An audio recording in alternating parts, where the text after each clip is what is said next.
clients. I just had actually posted recently on our HR Doctors channel was a couple interviews with Bonnie Dilber, who's with Zapier, which is 100% remote online business. And the one I think I posted this morning was about how they onboard their team and how it's great to kind of look at the onboarding process of a 100% remote company, because if you're not 100% remote and they've had to innovate and figure it out, like maybe you should take note of what they're doing.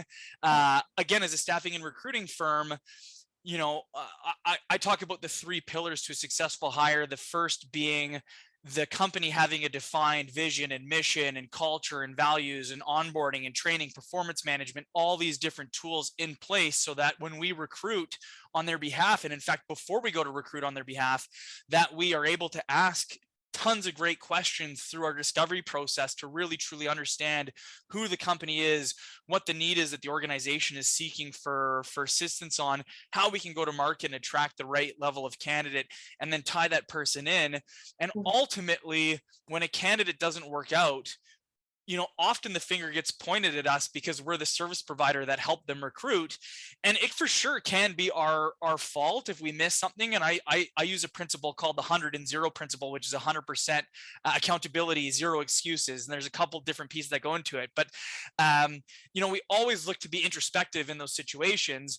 But I'll go, okay, on the front end of the recruiting side, how did we do? We interviewed, you interviewed, somehow this person got an offer of employment. Was it something that we missed on the front end? And if so, or maybe we were looking for the wrong thing. We went through discovery. We all thought we knew what we were looking for, but after hiring this person not working out, we've realized that there's something else that we actually needed. Okay, let's change our path. There's the intangible of the candidate of, we kind of touched on it briefly in our pre-chat of, people having their own like values and culture and mission and all these different things. But ultimately, it really, to me, the success comes down to how the company sets that person up for success, right down to their very first interaction, whether they're using an agency or not. If somebody applies, do they get a message from you saying, thanks for applying, but you're not a fit? Or do you only contact the people that are a fit? If you've interviewed somebody once and you're not going to move forward with them, do you let them down in some way, shape, or form? Once you do offer the job to somebody, have you explained and articulated what that first like onboarding process is going to look like, how many days, weeks, months that's going to look like? And again, if you've gone through all that and there are hiccups, I think people be a lot more, accommodating and forgiving of those challenges when they know that there is a defined process and this is just a blip along the way, or are they coming in somewhere where they, kind of had the wool pulled over their eyes. And I think as we're touching on that, the same to me goes to the job seeker or the new hire, where digging in and uncovering all those things are equally as important, if not more important for you, the person going to be taking the job, to make sure you're really aware of how the job really aligns with what you're signing up for. Absolutely. I mean, that's part of the revolution that we're looking at right now. We are definitely in the midst of a workforce revolution. I think about the early 1900s that we saw the Industrial Revolution. So this is happening now in the 2020s. So it's so cool to think about how this will be written in the history books.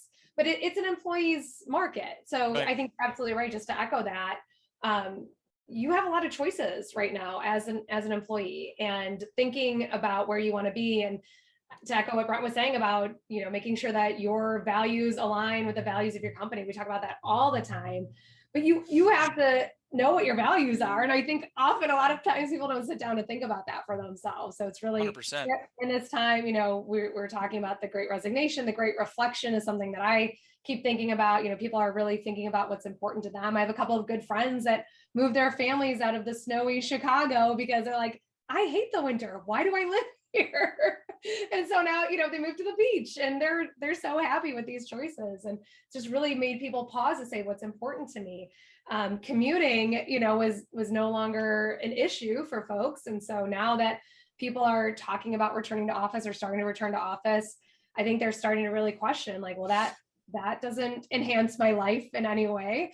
Or there's people who do love the commute, like the quiet time, and that's cool. But, just really, as a job seeker, you have a lot of choices. And so being an active participant, in doing your research and meeting people and talking to people and not being shy to really get your questions answered to make sure that it's the right fit, and it's good on both ends.